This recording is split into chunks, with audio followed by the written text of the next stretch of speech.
Get ready to embark on a journey of intellect, exploration, news, and entertainment. Please try to subscribe, like, and comment. Bandits now rape our women. Zamfara indigene laments Kaduna.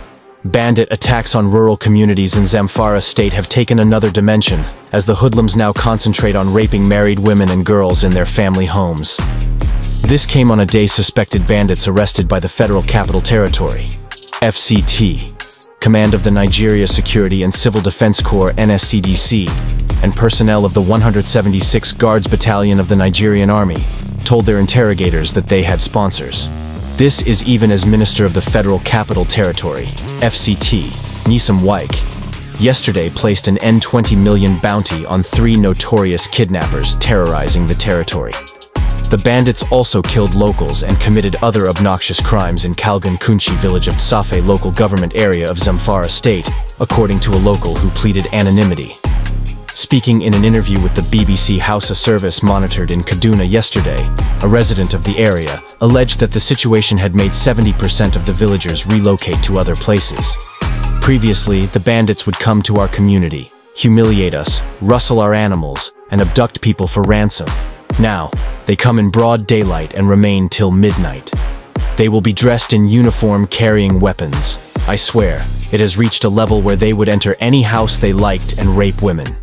If any woman resists them, they would abduct her, do whatsoever they want with her in the bush, and bring her back after 2, 3, or 4 days, said the resident who pleaded anonymity. He said for over 10 years, no single policeman was deployed to the area, a situation that allowed the bandits to humiliate members of the community. We are now under the control of these bandits. During the harvest season, they asked us to give them N15 million before we could harvest our farm produce. All households contributed, and we gave them the money. 3 days after, they stopped us from harvesting and set our farm produce on fire, he lamented. He alleged that they cried to the authorities to come to their rescue to no avail, adding that this has forced the majority of the people to relocate. Whoever has a place to run has left. People are leaving Kunchin Kalgo daily, he said. Reacting to the development, the Zamfara State government said it is taking appropriate steps towards putting an end to the menace. Spokesman of the governor of the state, Sulaiman Bala Idris, said yesterday, "The situation is worrisome, and government is taking the right step to bring an end to it, not only in that community, but also to bring a lasting end to this crisis by Almighty Allah's grace. We have sponsors, suspected bandits tell security personnel." In a similar development, suspected bandits arrested by the Federal Capital Territory, FCT Command of the Nigeria Security and Civil Defense Corps, NSCDC, and personnel of the 176 Guards Battalion of the Nigerian Army have told their interrogators that they have sponsors. The commander of FCT NSCDC Command, Olusola Odumosu, who disclosed this when he paraded 42 suspects at the command headquarters in Abuja yesterday, also announced that the Corps' collaboration with the Department of State Services, DSS, paid off with the arrest of 5 members of a vigilance team who used their positions to vandalize some critical national assets within the FCT. Parading the suspects, Odumosu said, "I gave a fresh charge to the officers and men to step up our game against criminal elements within our territory using intelligence gathering. I am happy to announce to you yesterday, that the charge is paying off. Acting on credible intelligence and in collaboration with the 176 Guards Battalion of the Nigerian Army, 42 suspected bandits and terrorists operating under the cover of being miners of solid minerals have been arrested. The arrest took place on Monday, February 11, 2024, at about 600 ORs. The suspects were intercepted at the forest of Tsalmi village bordering Lambata in Gurara local government area of Niger State. According to him, preliminary investigations by the Corps revealed that the suspects are bandits fleeing the ongoing onslaught of the military operation in Zamfara State, through the forest zone of Niger State, into the FCT through Gwagwalada Area Council, Unrat Pai village of Kwali Area Council. In the course of interrogation, they were unable to disclose the mining site and company name they alleged to be working for. Further investigations revealed that this group of young men have been operating within Zamfara, Kogi, and Niger states. At the time they were intercepted, They had no evidence to show they were going on mining activities, which suggests they have a sinister agenda. They have also confessed to having sponsors. However, investigations in that regard are still ongoing, and you will be intimated when it is concluded, Odumosu said. He said the suspects had been cooperating with the Corps by giving useful information that would help determine their level of involvement in banditry and kidnapping activities in the FCT. Odumosu added that when investigations were concluded and their level of involvement in crime determined, necessary further actions would be taken. In the same vein, our operational synergy with the men of the Department of State Security Services led to the arrest of one Bartholomew Anthony, a male, 27 years old from Kora local government area of Kaduna State. He was arrested at the Mabushi axis of the FCT. They said Bartholomew Anthony was arrested with the following exhibits: pieces of armored cables, one hacksaw, one jackknife, one Techno-Botan handset, and N20,000. The suspect made useful statements that led our operatives to arrest 3 of his other accomplices, including Hakolu Muhammad M., 25 years old from Shango LGA Niger State, Abdurrahman Abbas M., 30 years old from Onguan Saki Pioko LGA, Niger State, and Samela Promise M., 20 years old from Karim Lamido, Toroba State. All 4 arrested suspects belong to a syndicate that specializes in vandalism and theft of armored cables in the FCT, he said. According to him, the suspects belong to a vigilance group that uses their purported membership of the security outfit to commit heinous acts. Odumosu added, "We have profiled them and their statements obtained, they will soon be arraigned in court for justice to prevail. I want to assure residents of the FCT that we will not rest on our oars until we rid the FCT of all criminal elements that want to make the FCT unsafe for habitation. I want to also appeal to the general public to report all suspicious persons, as security is everyone's business." Wike places N20M bounty on 3 wanted notorious kidnappers. Meanwhile, FCT Minister Nyesom Wike yesterday placed an N20 million bounty on information that could lead to the arrest of 3 suspected notorious kidnappers terrorizing the area. Wike's position came as operatives of FCT Police Command bust a notorious 7-man kidnapping syndicate responsible for the abduction of several persons across Abuja in the last couple of weeks.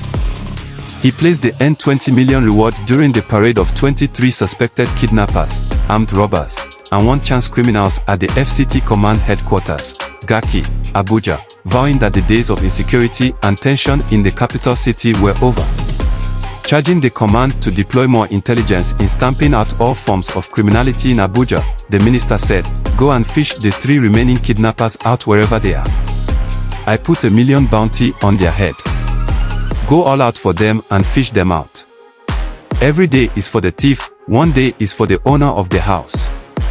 Speaking further on his determination to flush out kidnappers and criminals in the FCT, Wike said, "They have terrorized us, but we told them we are coming. As you say we will not sleep, you will not sleep too." He commended the FCT police boss, Bernard Igwe, for the effort so far, saying, "When you were posted to Port Harcourt, I knew what you did. When you were posted here, I was confident. Please do more on intelligence gathering." While tasking the media to report the achievements of the police as much as they do when they are not achieving, the minister said, "I want to urge journalists to also report the positive side of the command. If FCT is not safe, you as journalists are not safe. Partner with the police and report positively."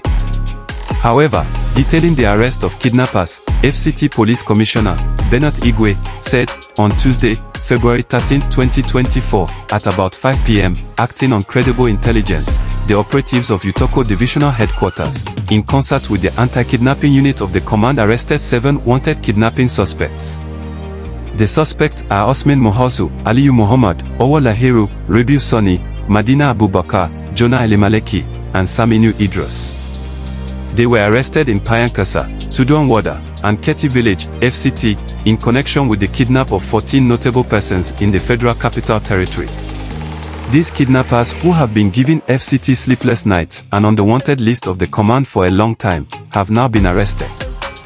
They are responsible for the kidnapping of 5 victims in Federal Mortgage Housing Estate, Kabusa, 3 persons at Keti Village, Fulani residents of Alhoji Soni, a woman and her gate man in Kabusa Estate, as well as one Mr. Sunday Zakwai and 4 others. CP Igwe said, the kidnapping gang equally killed the district head while 2 staff were kidnapped at Defense Estate, Kabusa by the gang. Similarly, the CP disclosed that a gang of armed robbers and one-chance criminals who have perpetrated several attacks on unsuspecting members of the public, causing pain and injuries, have been arrested. On Monday, February 11, 2024, at about 4 p.m., the operatives of the FCT Police Command attached to Mabushi Divisional Headquarters, in the continued fight against criminality, arrested 8 notorious armed robbery suspects terrorizing FCT. The suspects are Owa Yusuf, an ex-convict, Ismail Hudu, Sylvester Poto, Abdusalam Mahmuda, Sunday Udoma, Akido, Ifeomango Zabodo, Mohammed Tolegbi, and Chocolate Sere Mohammed Tolegbi.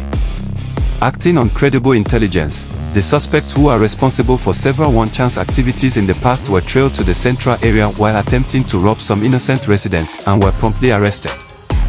The suspects confessed to using toy guns and knives to scare their victims to illegally obtain from them. Suspects will be charged to court soon. The CP also said a total sum of N9 million was recovered from the kidnapping and armed robbery gangs, while other recoveries include 6 AK-47 rifles, bulletproof vests, and a locally fabricated walkie-talkie radio. Declare state of emergency on insecurity, NBA tells Tinubu.